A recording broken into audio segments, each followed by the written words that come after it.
नमस्कार दोस्तों, आप सभी का स्वागत है आपके अपने YouTube channel study with Prabhakar में। आज की इस वीडियो में बाल विकास एवं शिक्षा शास्त्र के महत्वपूर्ण प्रश्नों को देखेंगे, जो प्रश्न आपके सीटेट एग्जाम के दृष्टिकोण से बहुत ही महत्वपूर्ण हैं।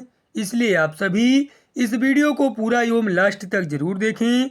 वीडियो अच्छा लगे तो वीडियो को लाइक करें और चैनल पर पहली बार हों तो चैनल को सब्सक्राइब जरूर करें। आइए आज की वीडियो को शुरू करते हैं। पहला प्रश्न है, सीखने की परिघटना में निम्नलिखित में से कौन आवश्यक घटक नहीं है? आंतरिक अवस्था, अधिगमकर्ता, प्रेरक, शिक्षक। सीखने की परिघटना में शिक्षक आवश्यक घटक नहीं है। इसका सही उत्तर है विकल्प डी। शिक्षा शास्त्र का वह प्रकार जिसमें विशिष्ट शिक्षा की आवश्यकता होती है, विशेष लोगों को दी जाती है, विकलांग लोगों को दी जाती है, स्थानीय मुखिया द्वारा संपादित होती है, बुद्धिमान व्यक्तियों को दी जाती है। इसका सही उत्तर है विकल्प बी, विकलांग लोगों को दी जाती है। निम्नलिखित में से कौन असतत चर का उदाहरण नहीं है? आयु, लिंग, आवासीय स्थान, वैवाहिक स्थिति। आयु असतत चर का उदाहरण नहीं है। इसका सही उत्तर है विकल्प ए। छात्र की प्रयोगात्मक दक्षता के आकलन का यथोचित रूप है साक्षात्कार, प्रश्नावली, लिखित परीक्षा, अवलोकन। छात्र की प्रयोगात्मक दक्षता के आकलन का यथोचित रूप लिखित परीक्षा है। इसका सही उत्तर है विकल्प सी।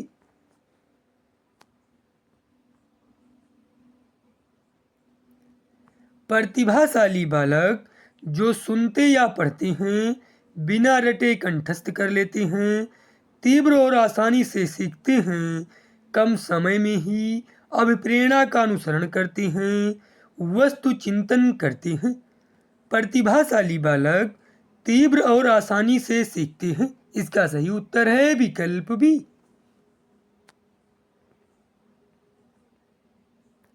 निम्नलिखित में से कौन सा संकेत बच्चों में दृष्टिबाधिता की समस्या सूचित करता है? दूरी मापने में असमर्थता, ठोकर लगने का भय, उदासी, दिशा निर्देश के अनुसरण में समस्या।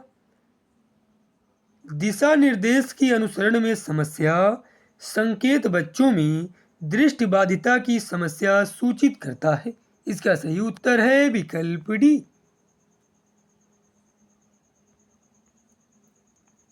कक्षा में प्रभावी व्याख्यान देते समय एक अध्यापक संबंध स्थापित करता है, व्याख्यान स्थल पर अस्थिक बना रहता है, सार्थक शारीरिक हाव भाव को समावेशित करता है, ध्वनि की तीव्रता और तरीके में परिवर्तन करता है।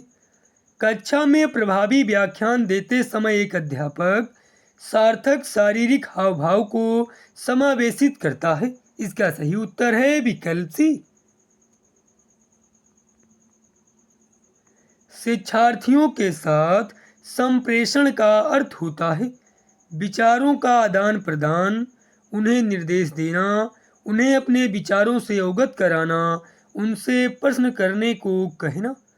शिक्षार्थियों के साथ संप्रेषण का अर्थ होता है विचारों का आदान प्रदान करना। इसका सही उत्तर है विकल्प ए। मीडिया का एक उदाहरण जो अधिगमकर्ता को प्रत्यक्ष प्रस्तुतिकरण के द्वारा अधिगम में सहायक होता है। शैक्षिक प्रसारण, ओवरहेड प्रोजेक्टर, टेलीफोन, शैक्षिक टेलीविजन। मीडिया का एक उदाहरण जो अधिगमकर्ता को प्रत्यक्ष प्रस्तुतिकरण के द्वारा अधिगम में सहायक होता है वह शैक्षिक टेलीविजन है। इसका सही उत्तर है विकल्प डी।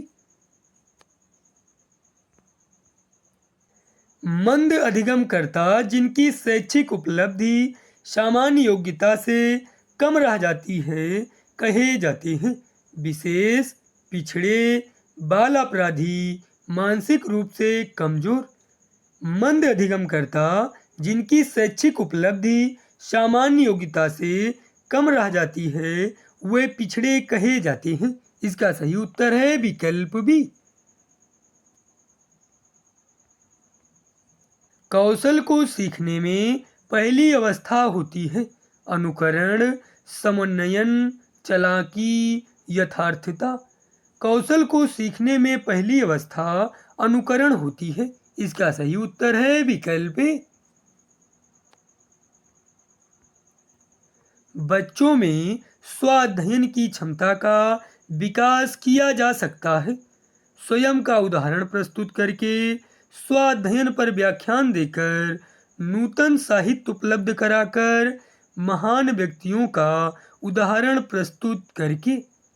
बच्चों में स्वाध्ययन की क्षमता का विकास किया जा सकता है नूतन साहित्य उपलब्ध कराकर।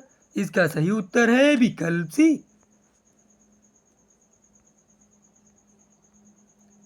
निम्नलिखित में से कौन मूर्तवाचक अवधारणा का उदाहरण नहीं है? कुर्सी, बल, गति, योग्यता।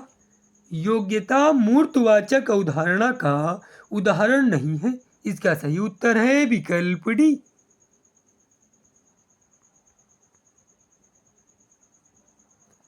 कक्षा में किसी विशेष वस्तु की परिचर्चा के समय एक अध्यापक के लिए आवश्यक प्रथम गतिविधि है श्याम पट पर विषय वस्तु लिखना, विषय वस्तु को मौखिक रूप से बताना, उद्देश्य की सूचना, तर्क संबंधी तथ्यों की व्याख्या करना।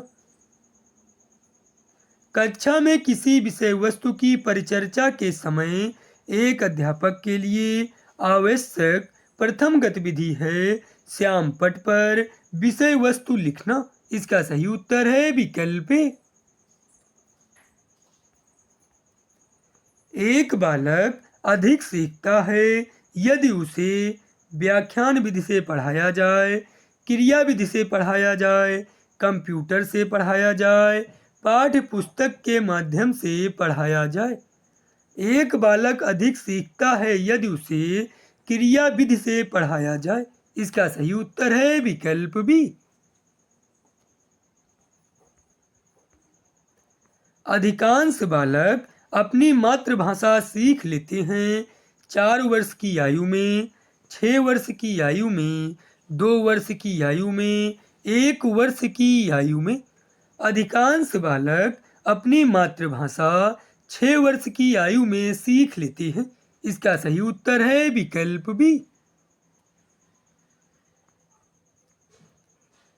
कक्षा में शिक्षक प्रयास करता है छात्रों को सहायक अधिगम वातावरण देने का, छात्रों को अनुभव प्रदान करने का, छात्रों को चिंतन का अवसर देने का। उपरोक्त में से सभी। कक्षा में शिक्षक प्रयास करता है छात्रों को सहायक अधिगम वातावरण देने का, छात्रों को अनुभव प्रदान करने का, छात्रों को चिंतन का अवसर देने का। इसका सही उत्तर है विकल्प डी, उपरोक्त में से सभी। एक बच्चा ईर्ष्या का प्रदर्शन करता है 6 माह की आयु में, 18 माह की आयु में, 12 माह की आयु में, 24 माह की आयु में। एक बच्चा ईर्ष्या का प्रदर्शन करता है 12 माह की आयु में। इसका सही उत्तर है विकल्प सी।